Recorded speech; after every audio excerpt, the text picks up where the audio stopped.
Hey, welcome to the Lifestyle Creation Podcast, designing life on your terms. I'm your host, Jamie Thurber, and I'm an expert operations manager, productivity queen, mindset, business, and lifestyle coach. Basically, getting shit done is my jam. And I believe in the power of intentional living and in real conversations that can shift your perspective, create habits, and ultimately achieve the freedom that you want in every area of your life. What's up, guys? Welcome back to the podcast.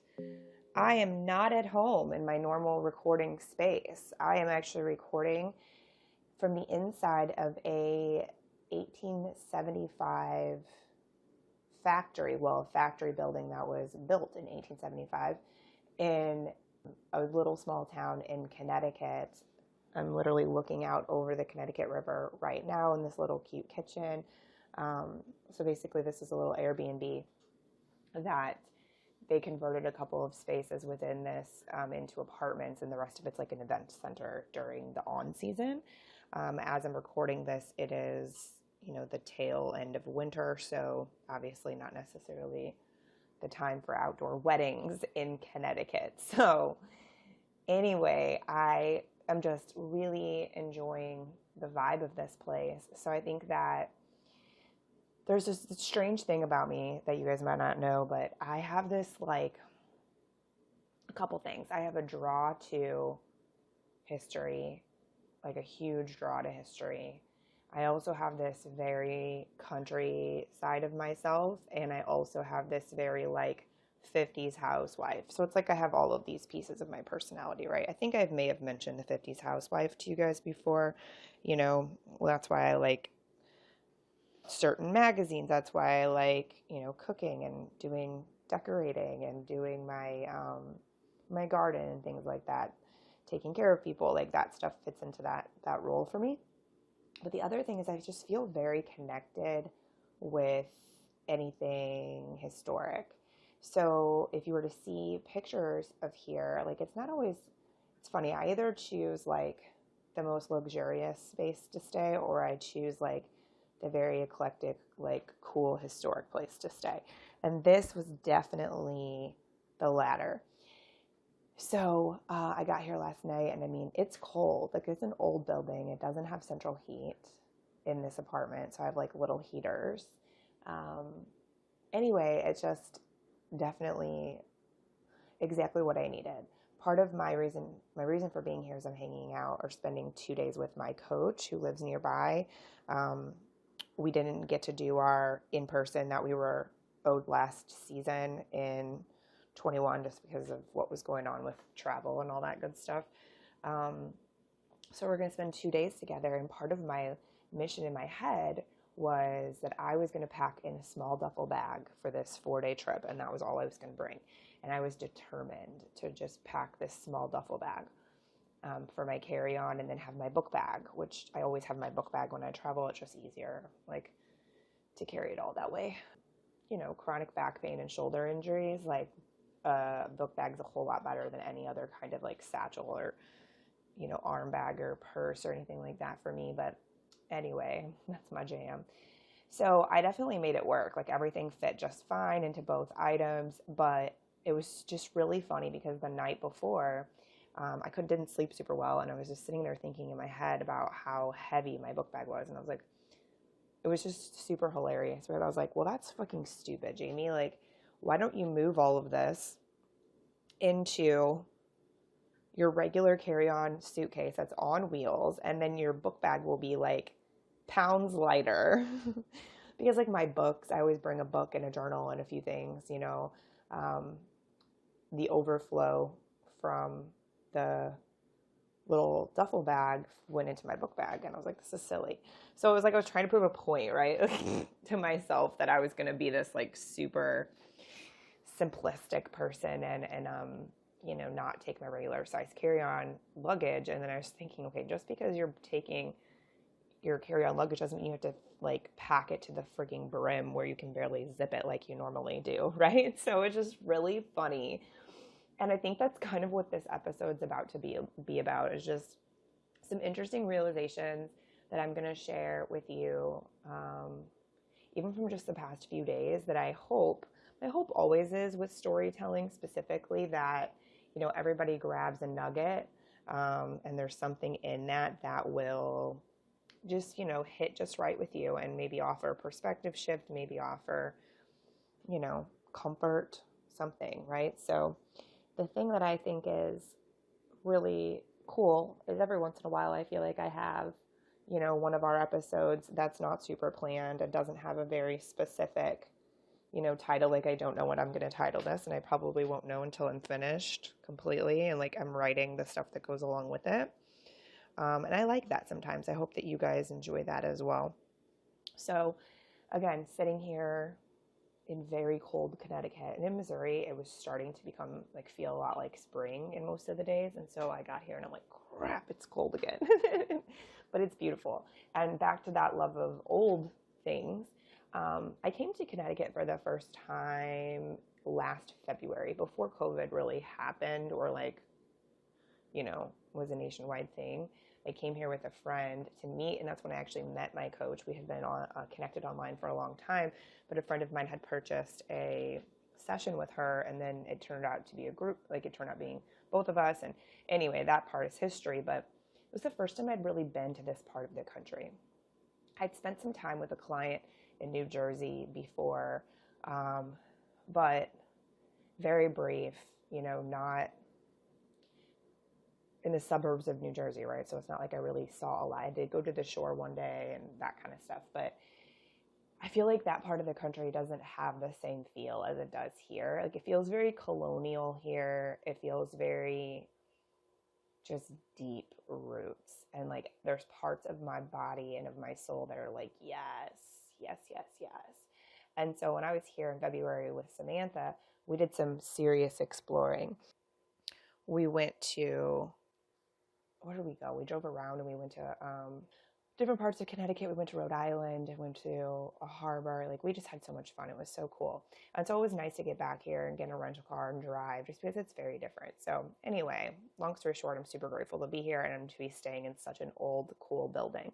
So one of the things that I realized while I was here too is that the simplistic feel and not having every single thing that I would normally bring with me feels really nice. So one thing that I started to use early on in life as a defense mechanism really was the thought process of, being ultra prepared with everything I could possibly need. And here's the deal. There's nothing wrong with that. And I will not stop doing that as, a human. It will not stop being a trait of mine. But I definitely utilize it to, or put it into practice to an extreme in some cases as a comfort system. And to the point where I would say part of my mid-20s when I didn't have all of those things, I was really uncomfortable. What I mean is I would have anxiety. I wouldn't be settled. It would be weird, right? I just was I couldn't function without my things. And so when I moved to Iowa, I got rid of more than half my stuff. And when I moved back, I didn't replace most of that stuff. And so I'm, been working on only having really what I need. Now, granted, I still feel like I have an excess in comparison to what I actually need. But anyway, the other part of that is it's been very strategic for me to let go a bit and give myself opportunities to be flexible in those types of situations. So this was a really great example of that. And I got here and it was a few things that I noticed that I was like, oh my God, I can't believe you didn't bring that with you. And it was instead of obsessing over that and being or going to the store and buying what it was you'll be fine. You don't really need that. It's not a big deal. Granted, sure, I could go to the store and buy it. And I've done that before. If it was that serious of a thing, I absolutely would. But the case is that, it's nice to test yourself and kind of stretch yourself in different ways, I guess I should say. Not test, that's not the proper word. But to stretch yourself in different ways, I feel is very good. I think it's healthy. I think it's fun when we do that. I think that it's a good idea, I guess I should say, as far as the way that we choose to do life. Because, I was kind of thinking about yesterday and how yesterday was a legit whirlwind. Okay. I was traveling. Tony, my boyfriend, had come over the night before to spend a little time, and then he was taking one of the dogs, and my mom was coming over yesterday morning to get the other dog and drive me to the airport, but I had to like get all my plants ready and like move a bunch of things around and, get the house ready before you leave, right? It's the thing you do. I did not feel well, which another story for another day, or if you've listened to other podcasts, you kind of know more about it, but my body likes to play these little fun tricks on me sometimes, and sometimes the blood sugar just doesn't stabilize well, and then it just takes a while. And so I had gotten sick a couple days before, and it just hadn't gotten back to normal yet. So I was very prepared for the travel yesterday to potentially not be super pleasant physically, and it wasn't. But that was the whirlwind that I wanted to talk about, was how funny it was that I went from like, super getting things in order mode yesterday morning, being sad because I don't like to be without my dogs. And so like, that's one of the things I don't like about leaving. And then coming here, or in the process of coming here, I had 2 flights, both that were like super turbulent.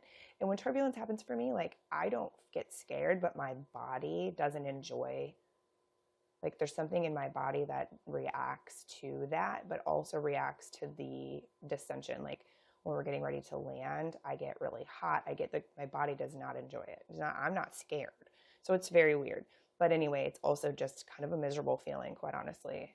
And it feels like no matter what I do, there's come some tricks that I have that I'm able to lessen the symptoms, but they still happen. And there's always still like this fear of like, are you going to puke? Like, are you going to pass out? I don't know, maybe, and then add wearing a mask on a plane to the mix, and it just, makes it not nearly as fun. So all of that was happening. I was super concerned about that, jumping around the airport, whatever. And then I get here, get my rental car, still not feeling so great. Got my like go-to weird meal that always seems to make me feel better. And then was just very grateful and very grounded and happy and in my zone, right? I went to the grocery store and got food and meals so I could cook, and felt very excited about the meals that I found, and all of the things. So it's just so funny. Like the reason I'm telling you this is because I could have chalked yesterday up to being a bad day, right? Easily chalked it up to being a bad day. There's definitely a lot to be said about how often we're so quick to allow one thing that doesn't necessarily go our way, or even, those were kind of some big things yesterday, right? That didn't go my way per se, but allowing those things to really throw us completely off kilter and ruin everything else.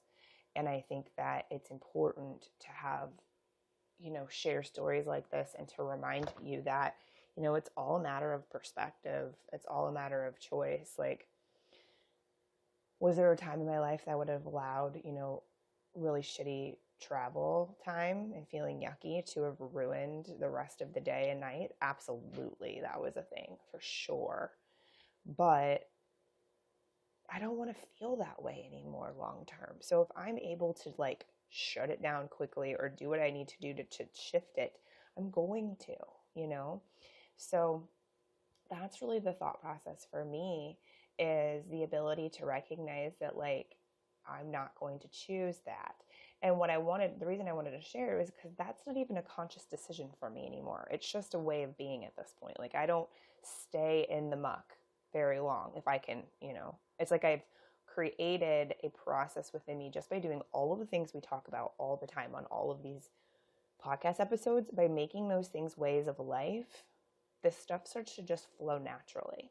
It starts to be the way that you exist. And so I, for a while I would say you have to kind of catch yourself and say, nope, I'm not letting this ruin my day. I'm shifting out of this, like be very intentional about that. But what's really, really cool, and what I wanted to share with you in case you've never experienced this part, is that like eventually, as long as you keep doing the work, I think, is the key point, but eventually that stuff is natural.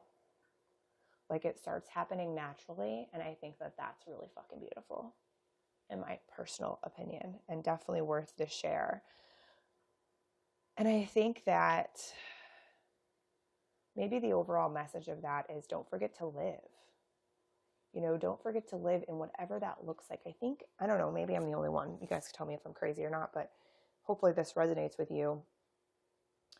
I think that for such a long time, I felt like I had to be doing extravagant things to be living. And the truth is like, first of all, who says what extravagant really means? And second of all, like, what if we honored the place that we have, that we're like our place here in the mix, like in the web that is the world, right? In the mosaic that makes up the universe, like the place that we fill, the position that we play.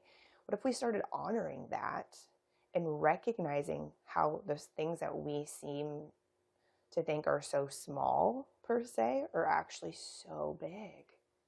And it's just something that you can really allow yourself to internalize in a way of like, wow, I did that, or wow, I really am making a difference, or wow, look at that cool thing that person just shared with me. Like, I was thinking about that this morning as I was in my group, in my Operation Do group, kind of getting caught up on messages and notifications, which basically just means like, everyone else is active for most of the day and night, and then I go in the morning time and reply to everything usually.